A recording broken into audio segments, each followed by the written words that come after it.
Imagine Malacca's harbour in the 15th century. Vessels crowd the river mouth and roadstead, craft from the archipelago, traders from the Indian Ocean, and ships connected with China. Cargo moves toward warehouses, but many crews are also waiting. Before engines, sailing schedules depended on seasonal winds.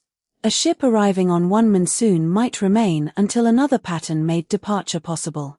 That delay could be dangerous and expensive, or it could create a market. The Melaka Sultanate transformed waiting into exchange, protection, information, and tax revenue. Its greatest resource was not one local commodity. It was the ability to organize encounters at the narrow maritime passage connecting two immense trading worlds. The Strait of Malacca narrows the route between the Malay Peninsula and Sumatra. Ships moving between the Indian Ocean and South China Sea could pass through this corridor instead of taking longer paths around the archipelago. Geography created opportunity, but it did not guarantee success. A port needed fresh water, food, repair, storage, security, political stability, and reliable rules. Other ports competed across the region. Malacca grew because rulers and communities built institutions around its position. The port connected routes rather than replacing them. Spices still came from the eastern islands, textiles from South Asia, ceramics from China, and local products from many coasts. Malacca made those separate journeys meet. Monsoon winds reverse direction seasonally because land and sea heat differently across the year. Sailors learned their patterns through generations of observation, experience, and shared knowledge. The winds did not behave like a perfect clock, and voyages still faced storms, currents, and uncertainty. Yet the broad rhythm allowed merchants to plan. Ships from one region could arrive as vessels from another prepared to depart. The UNESCO Conservation Plan for Malacca notes busy seasons associated with winds bringing traders from the Far East, West Asia, Java, and the Eastern Archipelago. A port that understood this calendar could prepare pilots, markets, warehouses, and supplies. Weather became infrastructure when human knowledge turned repetition into coordination. Malacca's rise is tied to a Malay sultanate established around the beginning of the 15th century. Court narratives preserve founding stories, genealogy, and political ideals, though they must be read alongside external records and archaeology. The ruler offered more than ceremony. Authority could protect merchants, settle disputes, organize taxation, and build diplomatic relationships. Conversion to Islam linked the court with expanding Muslim commercial and intellectual networks while the city remained religiously and culturally diverse. Political legitimacy traveled through titles, marriage, tribute, and foreign recognition. A ship entered not an open beach but a governed port. That difference reduced uncertainty and allowed merchants who did not share one language or law to conduct business. A cosmopolitan port needs intermediaries. Historical accounts describe harbour masters, often known as shahbandars, responsible for different merchant communities. They helped regulate anchorage, duties, disputes, and relations with the court. Translators, brokers, scribes, and local partners were equally essential. Trade did not occur between abstract civilizations. It happened between people negotiating quality, credit, measurement, and trust. Organizing merchants by community could make administration practical while also preserving distinct customs. Malay served as an important regional language of exchange, but many languages filled the market.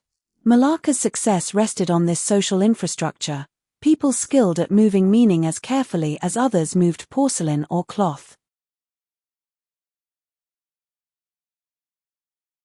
Malacca did not need to produce every valuable good. As an entrepot, it brought cargoes together for redistribution. Textiles from India could be exchanged for spices brought from eastern Indonesia. Chinese ceramics and silk moved beside tin, forest products, food, metals, and regional manufactures. Goods changed ships, owners, and meanings along the way. A ceramic bowl might become an elite object, household vessel, or archaeological fragment far from where it was fired. Trade also moved information, prices, political news, religious teaching, navigation, and family correspondence. The market's power came from density.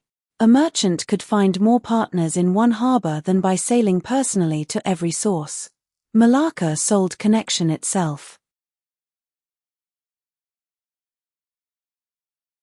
Commercial growth depends on expectations.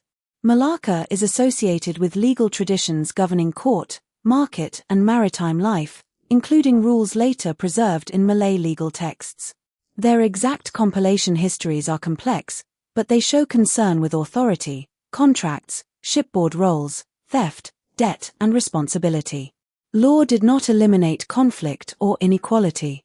It offered a vocabulary for resolving disputes and asserting the sultanate's order. On a vessel, every role affected safety. In a market, every broken promise affected trust. A port able to make rules visible could attract traders who needed more than a favorable wind. Administration was therefore as important as geography. The Strait created traffic, institutions made traffic stay. Malacca's rulers developed diplomatic relations with Ming China, and Chinese records provide important evidence for the early sultanate. Envoys, tribute missions, and court recognition helped position Melaka within a wider political order. The voyages associated with Zheng He belonged to this period of intensified maritime diplomacy.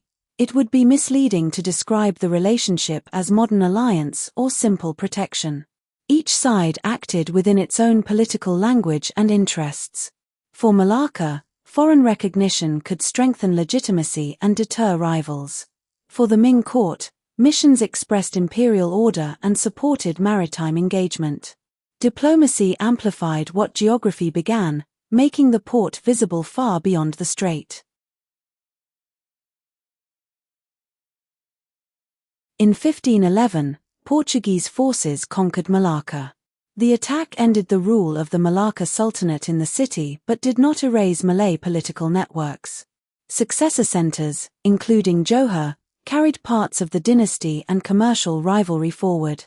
Merchants could redirect trade to other ports when taxes, conflict, or opportunity changed.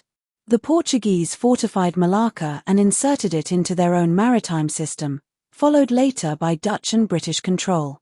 Each regime altered the city, leaving architectural and institutional layers. Yet the strait remained valuable because the underlying geography and monsoon routes endured. Conquest changed who claimed the harbour. It did not invent the commercial world that had made the harbour worth taking. Modern Melaka is often represented through colourful buildings and colonial streets, but its history begins earlier and continues beyond tourism. UNESCO recognizes Melaka and Georgetown for multicultural trading heritage shaped over centuries.